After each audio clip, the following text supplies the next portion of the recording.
और किसान आंदोलन में लगातार काम करने वाले इंद्रजीत सिंह जी वो भी पहुंचे हैं, उनसे बात करांगे। राम राम जी। राम राम। ठीक हो? हाँ जी, हाँ जी। तो लजवाना कला में आज समापन है इस पैदल यात्रा का। लगातार युवा में बहुत ज्यादा जोश और आक्रोश अग्निपथ के खिलाफ, क्या कुछ कहोगे, आपके क्या विचार है? देखो, ये सारे देश में ही है कि जो नौजवान युवा विद्यार्थी जो कुछ न कुछ आकांक्षाएं रखते थे इतनी भयंकर बेरोजगारी में, उनको ये लगता था कम से कम फौज ऐसी जगह है जहाँ पर कोई सिफारिश या रिश्वत नहीं चलेगी। और हर वर्ष जो है एक निश्चित संख्या में तो फौज की भर्तियां होती थी। तो ये जो अग्निपथ और अग्निवीर का जिस तरीके का इन्होंने ढकोसला खड़ा किया है, इसको लेके उनके सबके अरमानों पे पानी फिर गया। और ये न केवल बेरोजगार नौजवान विद्यार्थियों का मसला है, बल्कि सबसे बड़ा मसला पूरे के पूरे भारतीय ग्रामीण क्षेत्र में जो इनके माँ बाप हैं, हम लोग हैं, हमारे ऊपर सीधा सा असर पड़ गया।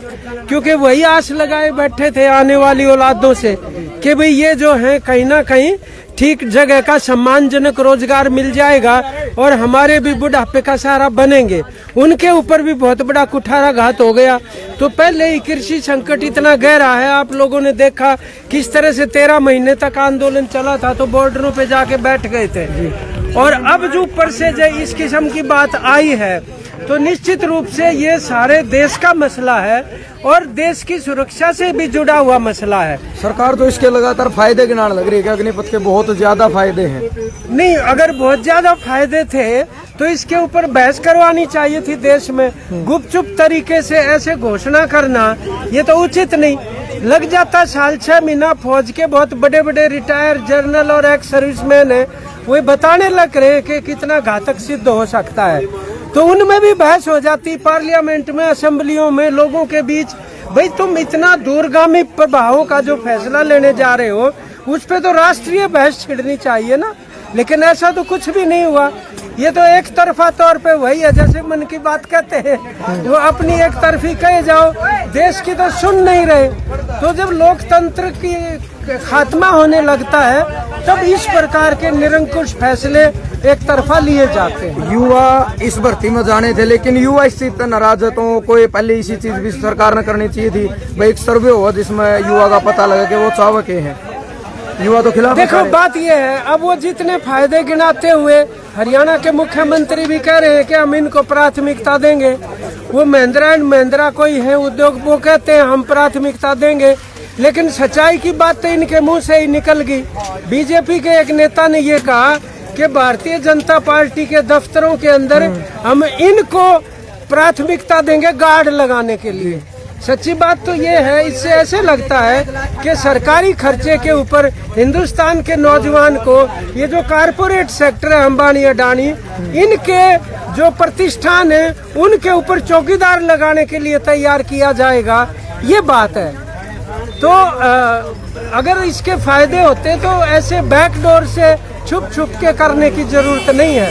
बहुत विडंबना है और दुर्भाग्य की बात है कि इसके अंदर लगा दिया तो लोगों का, विद्यार्थियों का, नौजवानों का जो आक्रोश है वो समझ में आ सकता है।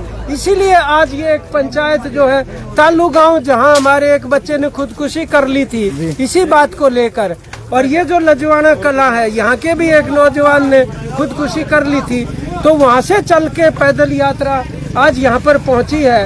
तो निश्चित रूप से ये उस बात का एक प्रतीक है, ये आकांक्षा प्रकट हो रही है सड़कों के ऊपर।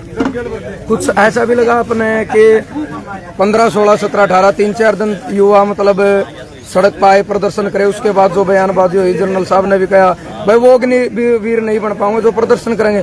तो युवाओं को दबाया गया क्योंकि युवा निकल नहीं रहे घर तबार।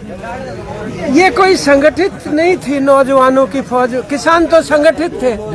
तो जो असंगठित थे उनकी भावना एक बार प्रकट हुई, और उसके बाद मैं तो कहता हूँ कि इस तरह की दशा कर रखी है नौजवानों की कि कुछ भी प्रस्ताव उनके सामने रख दो ना, आज उसके लिए भी वो फार्म भरने को तैयार हो जाएंगे। तो ये ऐसे डरा के, दबा के, दहशत पैदा करके देश में अगर आप शासन करना चाहते हैं और इस तरह की योजना को धक्के से लागू करना चाहते हैं, तो वो किसी के लिए भी अच्छी बात नहीं है। उस तरह से मैं समझ सकता हूँ युवाओं की कोई भावनाएं ऐसी ना चाहते हुए भी हो सकता है बहुत सारे भर भी दे फार्म, क्योंकि मजबूरियों को उनको समझा जाना चाहिए। तो परंतु इसका मतलब ये नहीं है कि अगर वो युवा आज सड़क पे नजर नहीं आते बड़ी संख्या में, इसका मतलब ये नहीं है कि हिंदुस्तान में ये मुद्दा नहीं रहा। सरकार ये राजनीतिक स्तर के ऊपर, दूसरे संगठनों के स्तर के ऊपर ये मुद्दा ऐसे दबेगा नहीं और आखिर में इसको वापस ही लेना पड़ेगा। सरकार यही कह रही है कि टीओडी वापस नहीं होगा, वापस तो नहीं होगा। ओहो, वो तो 3 कानूनों पे भी यही कहते थे कि वापस नहीं होंगे। और हमारे यहाँ तो हरियाणा के अंदर कम से कम 12 ऐसे मिल जाएंगे जो 6 महीने में निर्णय लिए और वापस अगले ही दिन वापस कर लिए। मैं आपको कितने ही बता सकता हूँ। इसका मतलब ये नहीं है कि वो डर गए, इसका मतलब ये है कि उनकी मंशा नहीं बदली है। जो मुख्यमंत्री का बयान आया है कि 4 साल बाद, पहले उन्होंने कहा कि 10% छूट देंगे, उसके बाद खट्टर साहब ने कहा कि 4 साल बाद गारंटी समेत नौकरी देंगे। तो कार्यकाल तो 2 साल का बच रहा है, 4 साल आ गई, कैसे बता इसका? अरे चलो मैं ये कह रहा हूँ तो 2 साल दे दो, लेकिन युवा ये कह रहे कि ईब दे दो वो नौकरी जो आप 4 साल कह रहा हूँ। अगर आपके पास नौकरी है तो उसके लिए फौज की ट्रेनिंग की तो कोई जरूरत नहीं ना।